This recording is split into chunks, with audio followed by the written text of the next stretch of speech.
Okay, thank you for coming to the class. We're in Genesis. I suppose if we think about trying to become like Jesus, then we try to find Jesus and in these examples and maybe use these as an impetus for becoming more like him, seeing the stories, seeing people and all their imperfections and some of the good things they did that point us toward Jesus. That's what we're trying to do. Hey, I've missed a couple of things, just going back over some notes, and I missed Hebrews 11 and verse 20. Started a little bit early. Yeah, in this Hall of Fame of faith, real short passage says, by faith, Isaac blessed Jacob and Esau concerning things to come. In the midst of all of that deception that was going on and how Rebekah got it arranged so that he blessed Jacob instead of Esau, thinking it was Esau the firstborn, and it ends up as Esau had sold his birthright. It turned out that that was the way God had wanted it to be, or was planning for it to be. And so in all of that, Isaac is confused when he didn't realize, why are you in here with Esau when he thought he had already blessed him? Anyway, by faith,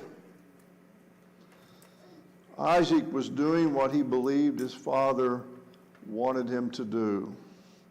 He did it trusting God. This was what God wanted him to do, and God worked it out for the bigger purpose of using Jacob in this line that brings us to Jesus.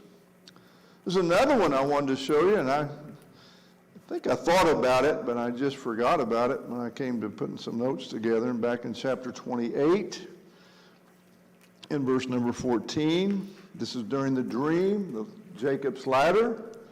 Also your descendants shall be as the dust of the earth. You shall spread abroad to the west, to the east, to the north, and to the south. And in you all your seed, in your seed all the families of the earth shall be blessed. The picture of people coming into this relationship with God from the west, the east, the north, and the south, from every direction.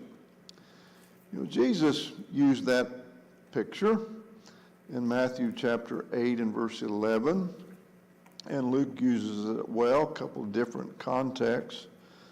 But in chapter 8 of Matthew and verse number 11, Jesus praising the faith of the centurion, said, assuredly I say to you, I have not found such great faith, not even in Israel. And I say to you that many will come from east and west and sit down with Abraham, Isaac, Jacob in the kingdom of heaven. So I'd be hard-pressed to think that there's not some allusion to this picture that someday the kingdom would be made up of people from all nations. Luke chapter 13, a similar thing Jesus says in verse number 29. They will come from the east, the west, from the north, and the south, and sit down in the kingdom of God. So here we are, sitting together in the kingdom of God, enjoying what we are blessed with in Christ. So those are some things I missed. If you see something I missed along the way, and sometimes you do, and you bring it up in class, I appreciate it. So, chapter 30. So we have this rivalry between Rachel and Leah. Leah's having all of the children. Rachel's not having any. Jacob is angry at the beginning of the chapter because Rachel is saying to him, give me children. He says, I'm not God. I can't make this happen if it's not going to happen. More children, the names that were given them, more rivalry, jealousy. This is where we were on Wednesday night, the mandrakes. So you're over in chapter number 30.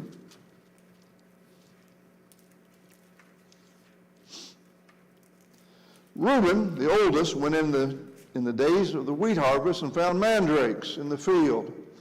From what I can read, mandrake was kind of a root plant. We might compare it to a potato or a sweet potato, or maybe ginseng, maybe be something closer if you've ever dug up ginseng. People like to use that and use it as a variety of things, maybe a ginseng tea or other things, medicinal perhaps.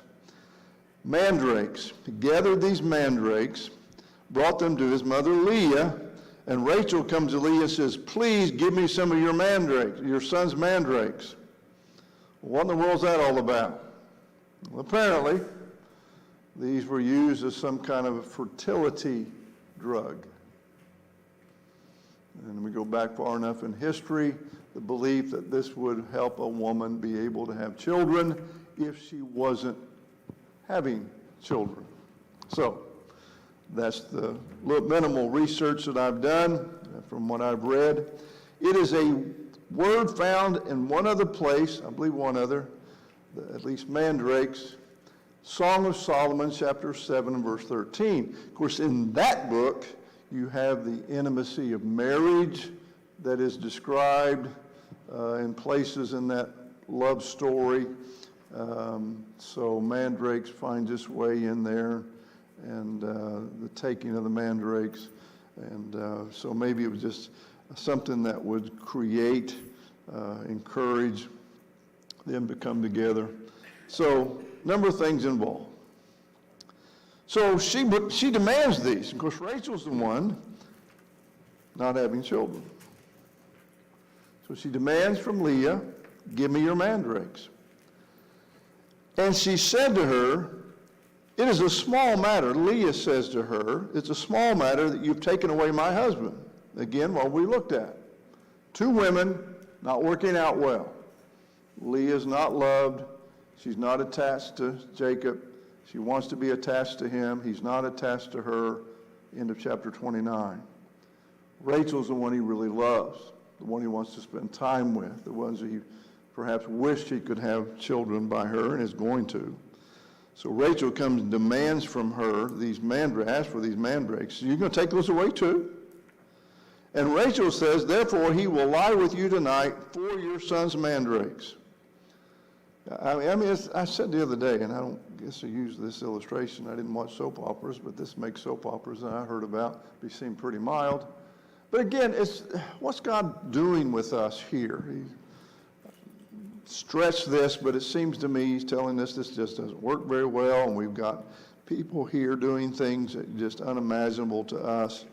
So you lie with them, encourage them. And it was accepted for a while that they would have multiple wives. God perhaps overlooked that for a while, but then we are exposed to the problems. So Jacob came out of the field. Leah went out to meet him and said, you must come in to me, for I have surely hired you with my son's mandrakes. And he lay with her that night. I read that and I see that, is it because of love and devotion and care for her? No, it's not. He's just going to sleep with her. And so this is just another little problem. Hey, you give the mandrakes to Rachel. Maybe he was motivated by that. God listened to Leah. And she conceived and bore Jacob a fifth son. And Leah responded, God has given me my hire.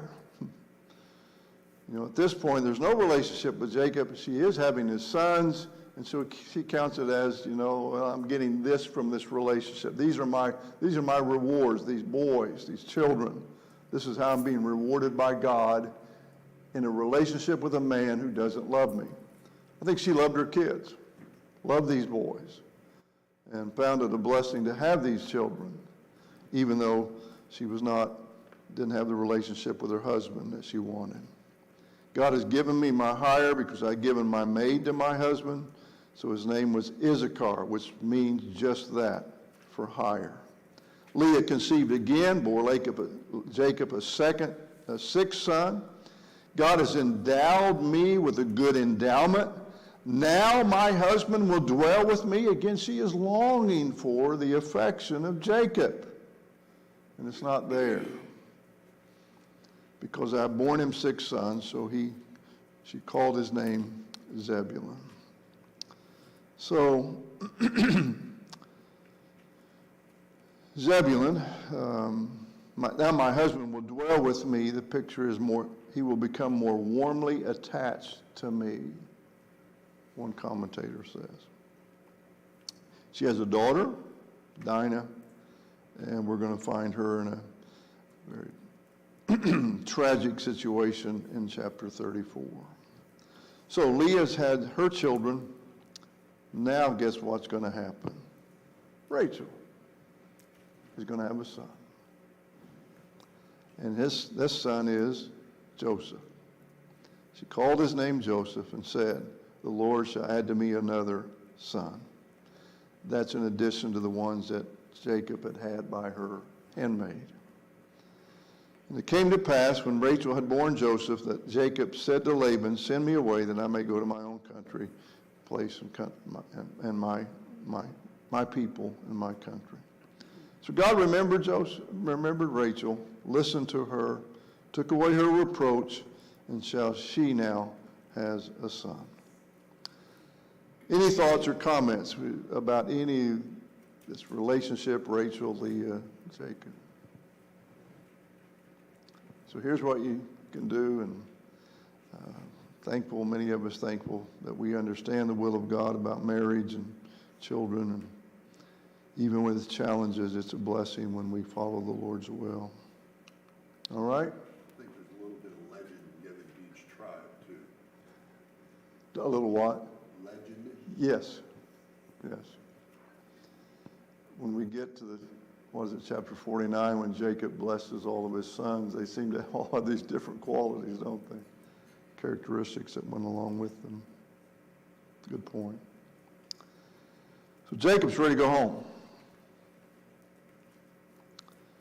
And the picture here is he goes to Laban and wants to go home. He says, "Give me my wives, my children.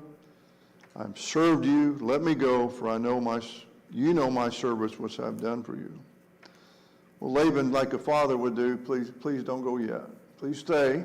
I'm ready to give up his kids, perhaps his daughters, his grandsons, his granddaughter now. "If I have found favor in your eyes, for I have learned by experience that your Lord has blessed me for your sake." I have used that verse, that sometimes experience is learned. We learn it from when we see in others. I've learned from experience that God has blessed you. "Name me your wages and I will give it." And Jacob said, "You know how I have served you and how your livestock has been with me. What you had before was very little. Now it's increased in great amount. The Lord has blessed you since my coming. And now when shall I also provide for my own house?" And he said, "What shall I give you?" And Jacob said, "You shall not give me anything. If you will do this thing for me, I will again feed and keep your flocks." So what's Jacob do? Now this gets interesting too.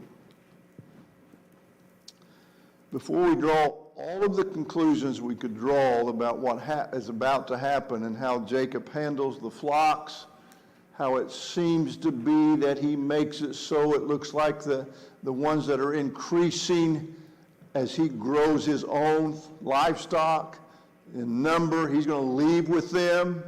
He does some things here that, again, probably leave most of us scratching our head. How did that work? But it seemed like he was being the supplanter, that he was stepping in and doing some things that make it so that he was going to have more at the end than Laban did. Wait a little bit, because we'll see that God was communicating some things both to Laban and Jacob at this time, when we see a couple things here in just a minute. So Jacob offered to take the less desirable from the flocks. You know, he's going to take the speckled, the spotted, the brown ones. He said, "Let me pass through your flock. I'll remove these, and these shall be my wages. So my righteousness will answer for me in time to come when the subject of my wages come before you. Everyone that is not speckled, spotted among the goats, and brown among the lamb will be considered stolen if it was with me." He said, "Listen, if I've got any of yours that aren't speckled and spotted and brown, then I've stolen it." And Laban says, "Oh, that it were according to your word." It's like a good deal to me, which not surprising. So he's probably thinking, this is going to turn out good for me. There's some selfishness going on here, I think. And so this will turn out well. I'll have all the best, and you'll have the weaker, the worst, and all of this is going to be good. Well, not so fast. So he removed that day the male goats that were speckled and spotted and all the female goats that were speckled and spotted. You know, there's some prejudice against spotted and speckled goats here, aren't there? I don't know if the meat was not as good or if they just weren't as healthy. That's not necessarily, doesn't seem to be the case. All the brown ones he gave them in the hand of his sons. Jacob's already got his boys working. He put 3 days' journey between himself and Jacob. Jacob fed the rest of Laban's flocks. So he hasn't forgotten Laban's flocks to take care of them. Now, here's something which to us, if you just read this, you think, what in the world does Jacob do here that makes any sense? He took for himself reeds of green poplar and of almond and chestnut trees, peeled white strips in them, exposed the white which was in the rods. Anybody here done that with poplar trees? None of you? Me? Walking in the woods, cutting a poplar, easy to do. And you could have fun with make a staff out of it, but if you take your knife and you can cut around it, that bark will just peel off really easy and it leaves the white. And so you can make whatever design you want if you're artistic, not like me, but you cut it off, and so you've got this striped stick in front of you. So he does this to these trees, exposes the white in them, and takes the rods that he had peeled and puts it in the watering trough. And so when the flocks came to drink, they would conceive at that time. The male and female were going to come together and conceive when they came to drink. The flocks conceived before the rods, and the flocks brought forth streaked and speckled and spotted. So Jacob separated the lambs and made the flocks face toward the streaked and all the brown flock of Laban, but he put his own flocks by themselves and did not put them with Laban's flock. And it came to pass, whenever the stronger livestock conceived, that Jacob placed the rod before the eyes of the livestock in the gutters and the troughs, that they might conceive before the rods. But when the flocks were feeble, he didn't put them in there. He didn't put these rods in there. So the feebler were Laban's and the stronger Jacob's. That bother you? Bothers me. But again, that seems to be his character. He pulled this off. But again, before you just jump to conclusions, hang on. God's going to say some things to us about it. But it doesn't sound like, but it's just Jacob. You know, that's what he's been like all along. So he became exceedingly prosperous, and he had large flocks, male and female servants, and camels and donkeys. And that causes Laban to change his attitude about Jacob and becomes resentful of him. Now, all I can tell you is Colin Daly, and 2 old commentators that I've used in their commentaries of the Old Testament, they say that sheep, if they fix their attention during this conception, that whatever they focus their attention on is marked upon their young. Anybody want to verify that? I don't know. It sounds strange to us, but it seems to have some historical basis, I suppose, unless one commentator is repeating what this commentator said and this commentator said, and nobody's going back beyond that commentator and going, okay, give me the evidence. Social media. Yeah, bingo. There is more going on. I believe God is doing some things here. I'm not sure it had anything to do with the sticks in front of them. Now, maybe it did. Maybe it did. But again, in the next chapter or so, when Jacob and Laban are going at it, they're fussing with each other and arguing with each other. Jacob says to Laban, you know, God did this. So maybe that's what we need to remember. Lee, I think even going back to the bearing of the children and this episode and everything that's going on here, well, this is before there's a law, right? Yeah. And what we're seeing is a whole lot of God's providence at work, and a whole lot of faith at play. I couldn't help but think about the fact that there's a lot of faith being showed by Leah as well. Yes. So these boys had a faithful mother. Yes. And God blessed her faith by the things that she did. Exactly. So Very good. There's a lot of God's providence at play throughout this whole series of episodes that are going on. That's his plan being played out. Yes. Very good. Brian? Maybe I'm not quite as cynical as you are about Jacob. Help me. Because he's basically saying when the stronger animals were ready, he would do this rods and make them ready. Right. And then the stronger animals were the ones that Jacob was supposed to take. And Laban kept changing the rules. Yes. So it was speckled or it was strike, and the stronger were the speckled or the strike. And so Yeah. God just kept blessing Yeah. Yeah. Jacob. So Yeah. Jacob has his own flaws, but maybe this isn't one of them. I need all the help I can get sometime putting away my cynicism, some of this. Plan backfired on him. Yeah, Yeah, yeah, okay, that's probably it. very good. Stephen? The little bit I know about husbandry of animals, I mean, that's normal. What he's doing is actually normal in the livestock world. You call out the weak. Yeah, And in his situation, like it's been said, Laban, we understand it. He laid it to Laban, and Laban said, I want these, you can have these. And so, it depends on the attitude behind it, but at the end of the day, this is what I would understand in the agricultural world from I've got a little bit of experience with animals and all that. You call out the weak. right, And I've not ever studied the poplar side of things, but Right. we did cut a lot of poplar wood growing up. And a poplar tree is very sappy and juicy underneath that bark. That's part of the reason yes. it doesn't stick to it. So there is very well, we know that there's, well, with Leah, she took the mandrakes for the human side of things for birthing and conception.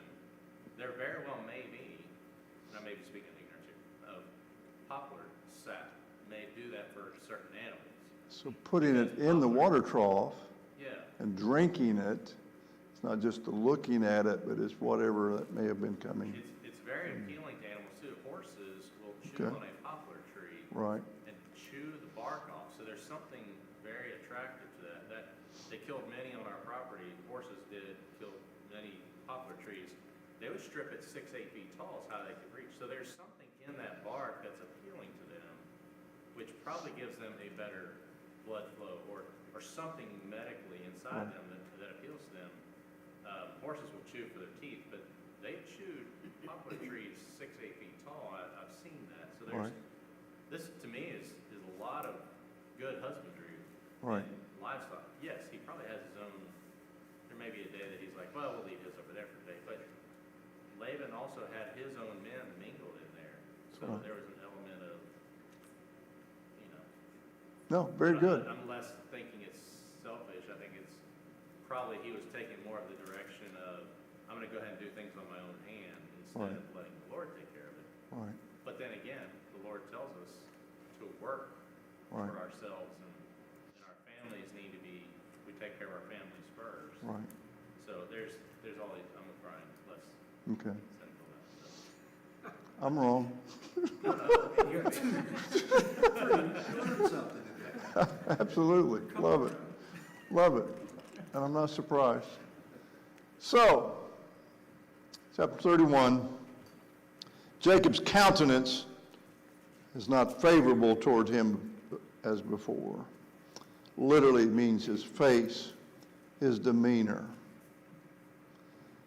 Sometimes our countenance or demeanor changes towards someone. At this point, it's perhaps out of envy, because Jacob has become more wealthy than he is.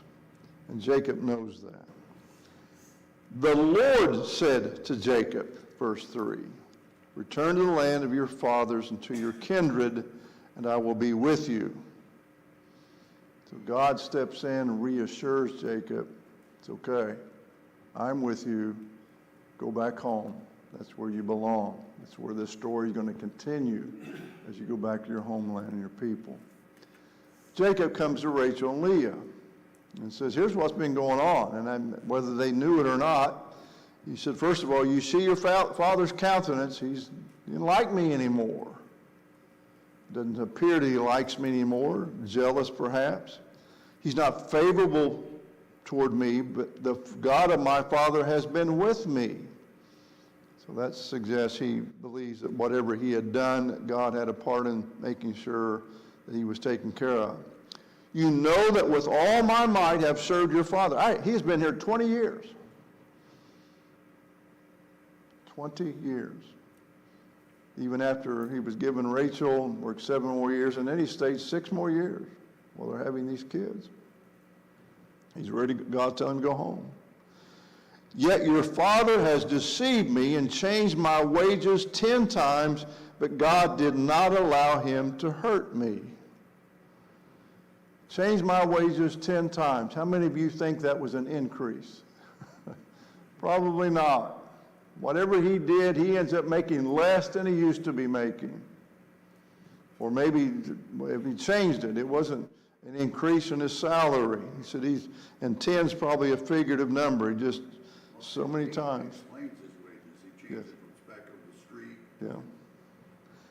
Yeah. If he said thus, the speckle shall be your wages, and then all the flocks bore speckled.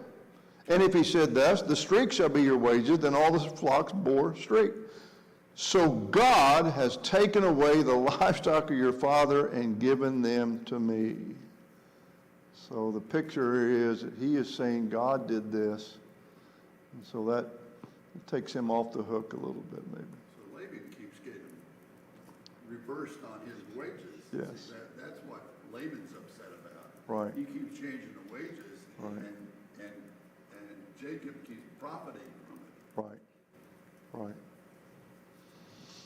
I think there's a small interesting point. I don't know why it caught my attention, but it did. But we know because of all the discussions around Jesus and the shepherds being in the field, it made me think about this. Where does Jacob tell him this? He calls Rachel Leah out into the field. Mhm. So it's not like, hey ladies, I'll come to your tent, we'll have a nice little conversation and a meal. No, no. You come out into the field where I am. Yeah. And so he's out taking care of the sheep, and maybe he's out there protecting them because of the pressure and trouble with Okay. lions. Very good. And again, he goes on, verse 10, it happened at the time when the flocks conceived that I lifted my eyes and I saw in a dream, you see that in chapter 30, I saw in a dream, behold, the rams which leaped upon the flocks were streaked, speckled, and gray spotted. Then the angel of God spoke to me in a dream, saying, Jacob, and I said, here I am. And he said, lift your eyes now and see all the rams which leap on the flocks are streaked, speckled, and gray spotted, for I have seen all that Laban is doing to you. So whatever these decisions were made in chapter 30 are made with this God telling him, I am with you. This is what's going to happen. I'm working this out for you. I am the God of Bethel, where you anointed the pillar and where you made a vow to me. Now arise and get out of this land and return to the land of your kindred. Now remember, he's telling this to Rachel and Leah. Some of this may be news to them of why he believes that God has blessed them and it's time for them to go back home. Okay? Very good. Good stuff. So when did they start saying that he gets this speckled and whatever else? Was it like right after he had Rachel, or was it already into when he was getting ready to go home? That's a good point. When did all this take place? I'm thinking about chronology, Heather. So he gets Rachel a week into the 7th year, but he has to work 7 years for her. So in essence, that's 7 plus 6, he's worked 13 years. So somewhere in this story's going on, that he is benefiting from God telling him to do this with the flocks, and he's growing his livestock. And now he didn't have to give the ones back when they got changed, did he? I mean, he got to keep the speckled ones or whatever, and then when he changed it, he still kept those, but then the Right, future ones. right. Change the rules. Yeah. He changed the rules, he only got the future Yeah. ones, or did he get to keep his ones he already had? But kept what he had. That's Yeah. what I wanted. Kept what he had. And he checked. Okay. And then increased them along the way. Yes. So what's Rachel and Leah's response? This is their dad. You're talking about our father. You said he hadn't been treating you very well. How are they going to respond? You need to go apologize to our daddy. No, they recognized what their father had done. And they said, it's time for us to go. In fact, they stated, we don't have any inheritance in our father's house. We're considered strangers by him, for he has sold us and completely consumed our money. For all these riches which God has taken from our father are really ours and our children. Now then, whatever God has said to you, do it. That's, Rachel and Leah at least come together right here in faith, in the presence of their husbands, say, we see God has worked here and we're ready to go with you. So, and realize that Laban had not been upfront in all of this. All right, so Jacob rises, gets up, ready to go, gets his wives on the camels, gets all of his livestock, his possessions together, and he is going to head back to the land of Canaan, to the father Isaac.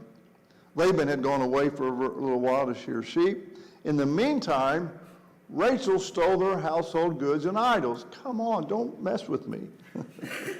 You know, at a point where, okay, it looks really good and we're serving God by faith and putting our trust in God, but wait a minute, apparently not completely. See, I think that goes back to 14 where he'd already spent their inheritance. So she's paid for her share.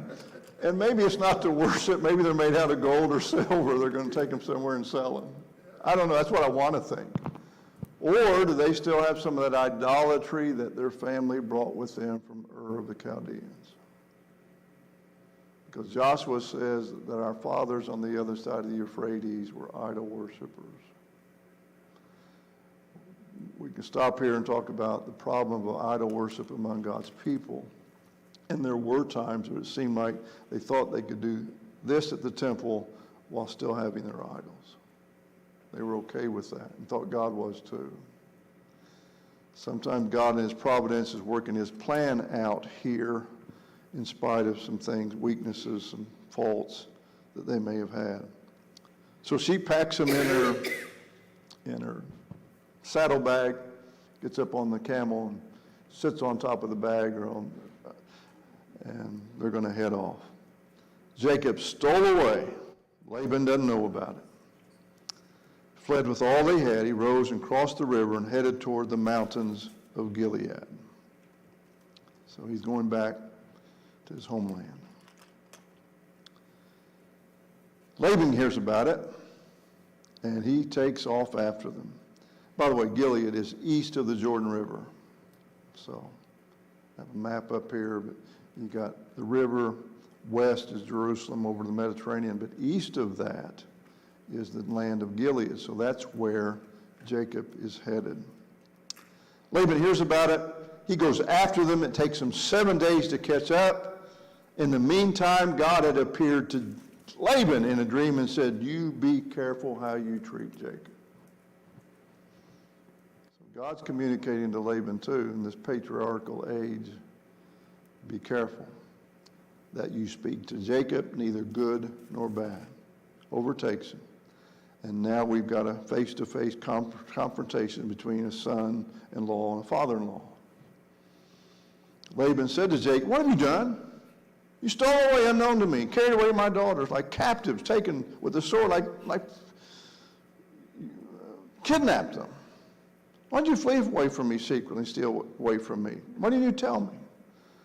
I may have had a big party for you. We had a celebration. We had a big feast. I would have sent you away with joy and songs and timbrel and harp. We just would have had a party. You didn't even allow me to kiss my sons and my daughters. You've done foolishly in doing this. He said, it's in my power to do you harm. But the God of your father spoke to me last night, saying, be careful that you speak to Jacob neither good nor bad. And not only that, but then he says, you have stolen my gods. He says, I know you greatly long for your father's house. It's like he said, I understand. You want to go back home. Who wouldn't? He's been away for 20 years. He wants to go back home. Take his wives, his kids, see his father. I understand that. But now you've stolen my gods. And Jacob's response is, whoever has them shall die. But he doesn't know Rebekah's stolen them. But that never plays out in this story because apparently, Rebecca here in just a minute will just hang on it. Just let me get to there. And he asked, Jacob said, I was afraid. I was afraid you would take my daughters, your daughters, my wives, by force. You would not let me take them with me. Is there any indication? Did Jacob think that actually could have happened? Apparently he did. And then he says, whoever has with the gods, don't let him live. In the presence of your brethren, identify what I have of yours, take it with you. For Jacob did not know that Rachel had stolen them. So Laban went into Jacob's tent, and he starts, as you can see that, just tearing through this tent, throwing stuff everywhere. Where are these gods? And he's going through the tent. He entered Leah's tent, Rachel's tent, the maid's tents. Didn't find anything. Rachel had taken and put in her saddlebag. Laban searched all the tent, didn't find him. She said to her father, let it not displease my lord, her father, that I cannot rise before you, for the manner of women is with me. And he searched but did not find the household idols. Everybody knows what that means, the manner of women. It was that time of the month. And she says, I just right now can't get off. And she doesn't. And Jacob is angry. Now he turns on Laban. He rebukes him. He said, what is my trespass? What is my sin that you've so hotly pursued me? You've searched everything that I have. So bring it out here. Send it out here. Show everybody what I've stolen. And of course, Laban can't do that. And then he says, these 20 years I have been with you. Your ewes, your female goats have not miscarried their young, and I have not eaten the rams of your flock.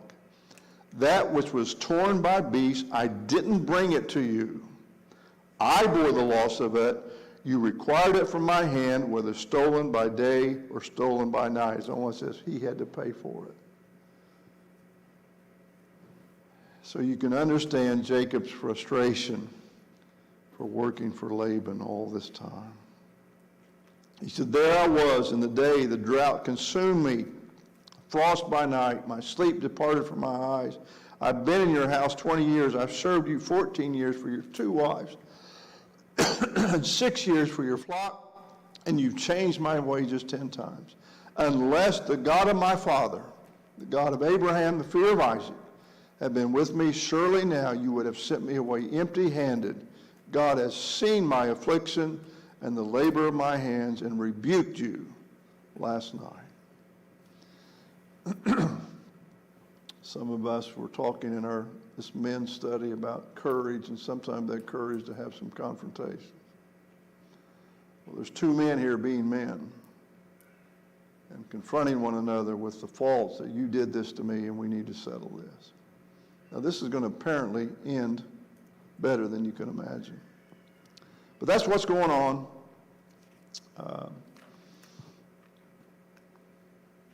This covenant's going to be made. Any thoughts before the covenant?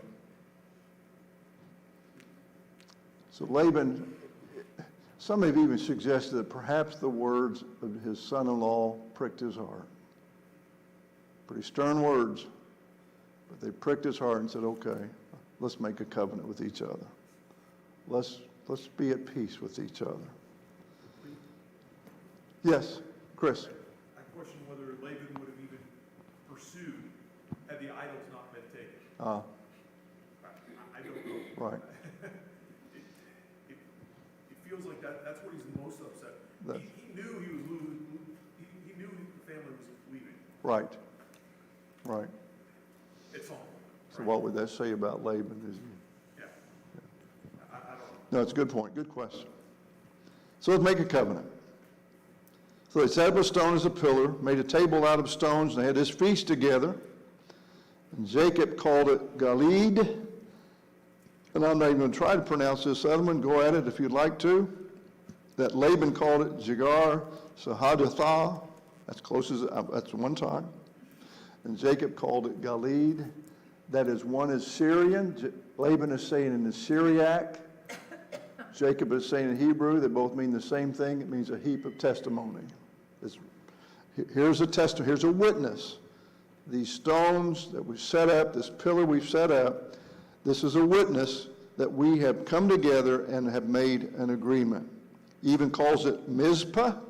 That's a name more familiar later on in Scripture, because he said, may the Lord watch.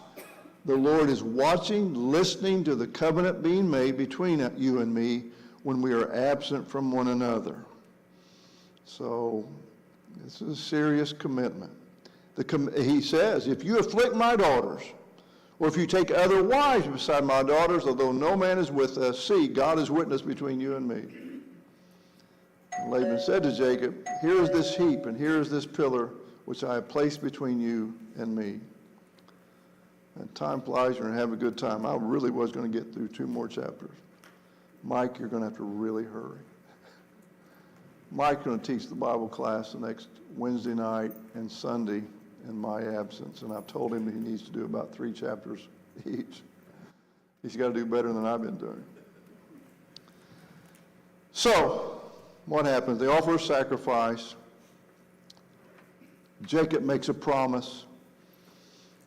May the God of Abraham, the God of their father, judge between us. And Jacob swore by the fear. That's interesting to refer to God as the fear of his father Isaac. So early in the morning, Laban arose, kissed his sons and the daughters, and blessed them. And Laban departed and returned to his place.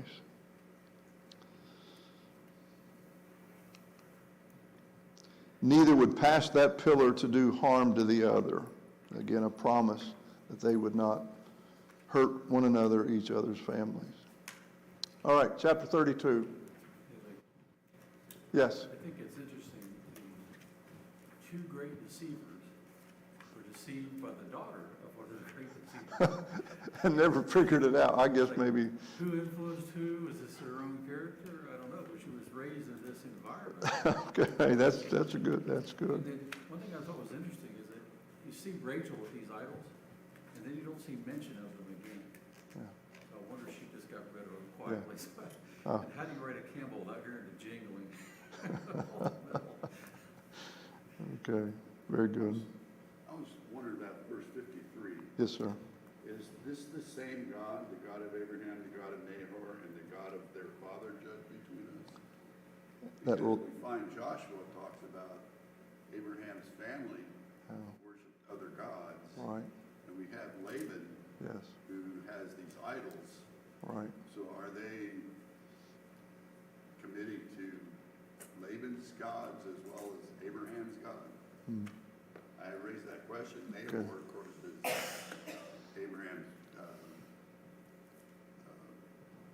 that's his uncle, isn't it? Right. Lot's father. Right. And so his father would have been, Terah, yeah. anyway, both of them, So those would have been the guys that were the idol worshipers, right. or other gods, worshiping their other gods. So I'm wondering if this pact is including the other gods. Right. My first response, John, is that again, he would have thought that the God of his father, the single God, was their God too, Yeah. even though they may have had the idols for some reason. But when I think about that statement Joshua makes that their fathers, Yes. I just wondered, Joshua 24. yeah. Look at that sometime. It gives us a little more to the history. So you kind of wonder too a bit about Laban in this, is that God spoke to Laban. Yes. Had any of his gods ever talked to him? No. You might think, maybe these idols aren't worth it. Yeah, yeah. You Yeah. can play both sides. Yes. That statement, he ends with that statement, may the God of their father judge between us. So I don't know, he's saying the God of Abraham versus the God of Nahor, Right. you know, the gods judge between us. So you might have Okay. a little G for Nahor's God and a big G for Abraham's God. And that The problem is. honestly can be. I don't think they have capitals in the. Yeah, that's right. That's exactly right. This is an English translation. Right. Right. Yeah. Right. And sometimes it can be plural. So Jacob is going to meet with Esau. Jacob saw Esau. They've come in toward Gilead. He takes all of his maidservants and their children, puts them in front. then Leah and her children, and then Rachel and Joseph last. I don't know. Part of that says that's kind of, this is my favorite wife and my favorite son. I'm going to put them at the end of the line here. If there's a battle, the first ones on the front line go. Maybe not so. But Jacob is bowing himself 7 times. He approaches Esau in chapter 32. Wait a minute. I've skipped way ahead. I sure did. Forget everything I just said. That's chapter 33. I wanted to be there. Wow, Mike. Good luck, buddy. I'll tell you what, we'll have a special class after this quarter at my house if you want to come, and we'll finish Genesis. The remedial. 32, Wednesday night. Mike will lead you as you begin 32, the wrestling match between Jacob and God.